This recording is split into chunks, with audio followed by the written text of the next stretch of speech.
बम।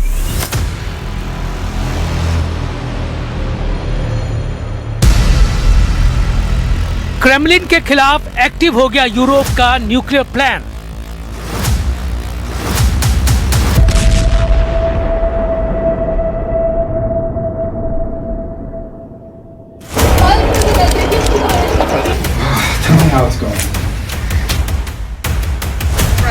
क्या यूरोप रूस के खिलाफ नया न्यूक्लियर खेल खेलने वाला है और क्या इसकी भनक पुतिन को लग गई है?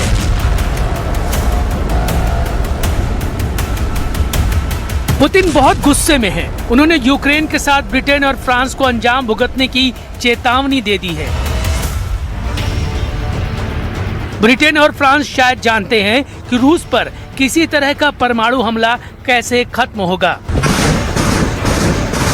तो सवाल है कि क्या वाकई यूरोप अपनी एटमी ताकत यूक्रेन को देने के लिए तैयार हो गया है या सिर्फ ये एक राजनीतिक दांवपेच है। दुनिया की निगाहें अभी उस दिशा में हैं, लेकिन रूस ने फ्रांस और ब्रिटेन पर सनसनीखेज दावा किया है।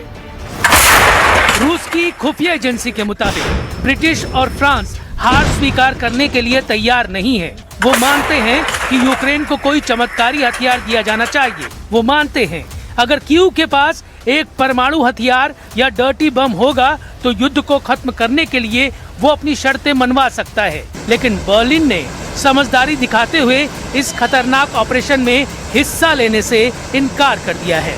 लंदन और पेरिस यूक्रेन को हथियारों से लैस करने के लिए सीधे तौर पर काम कर रहे हैं। यूरोप में बने हथियारों को गुपचुप तरीके से कीव भेजा जा रहा है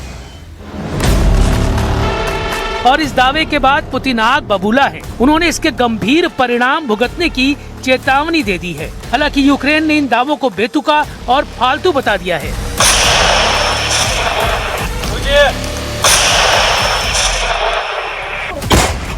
रूस यूक्रेन जंग अपने 5वें साल में घुस चुका है और इस तरह के दावे भय, भ्रम और दबाव को भड़का रहा है। यूक्रेन ने एक ताज़ा वीडियो जारी किया है।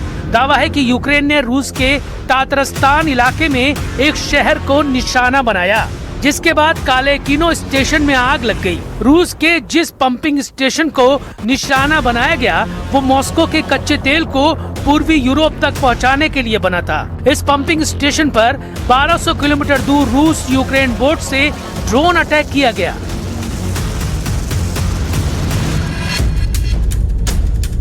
ब्रिटेन और फ्रांस की न्यूक्लियर ताकत यूक्रेन को मिली तो बेशक वो ताकतवर हो जाएगा। मॉस्को को जवाब देने के लिए नई शक्ति होगी, लेकिन सवाल है कि दोनों की ताकत मिलाकर भी क्या वो पुतिन का सामना कर पाएंगे। रूस के खुफिया रिपोर्ट में दावा है कि France TN-75 nuclear warhead Ukraine को देने पर विचार कर रहा है। यही वॉरहेड फ्रांस की M51.1 submarine launch ballistic missile पर इस्तेमाल होती है। ये मिसाइल न सिर्फ 10,000 किलोमीटर दूर अपने लक्ष्य को भेज सकती है, बल्कि एक साथ कई हमले करने की ताकत रखती है। दूसरी तरफ ब्रिटेन की परमाणु हथियारों से लैस Trident 2 D5 intercontinental ballistic missile भी 12,000 किलोमीटर दूर अपने टारगेट पर अटैक कर सकती है। इसे समंदर के नीचे से लॉन्च किया जा सकता है, इसलिए आसानी से पकड़ में नहीं आता है। लेकिन रूस की 12,000 किलोमीटर रेंज वाली RS-24 यार्स बैलिस्टिक मिसाइल न सिर्फ यूरोप बल्कि अमेरिका तक भी पहुंच सकती है।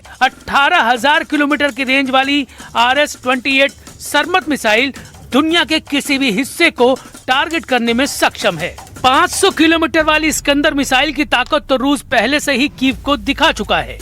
रूस के पास 10,000 से लेकर 18,000 किलोमीटर दूर तक न्यूक्लियर वॉर करने की क्षमता है।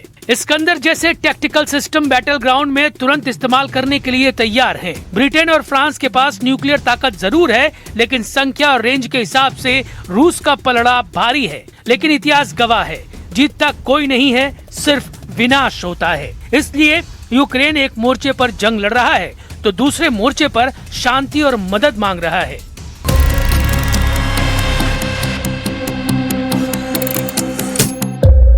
इसके बाद कभी परमाणु हमला नहीं हुआ, लेकिन पुतिन ने एक बार फिर परमाणु युद्ध को हवा दे दी है। लेकिन दुविधा यही है कि क्या नाटो, यूरोप, अमेरिका या खुद रूस भी इसके लिए तैयार है। दावे हैं, चेतावनियां हैं, मिसाइलों की गिनती है, लेकिन असली सवाल अब भी वही खड़ा है, क्या ये सिर्फ दबाव की राजनीति है या दुनिया सचमुच एक नए न्यूक्लियर टकराव की दहलीज पर है? इतिहास गवाह है, परमाणु हथियारों से कोई युद्ध नहीं जीता जाता, सिर्फ इंसानियत हारती है।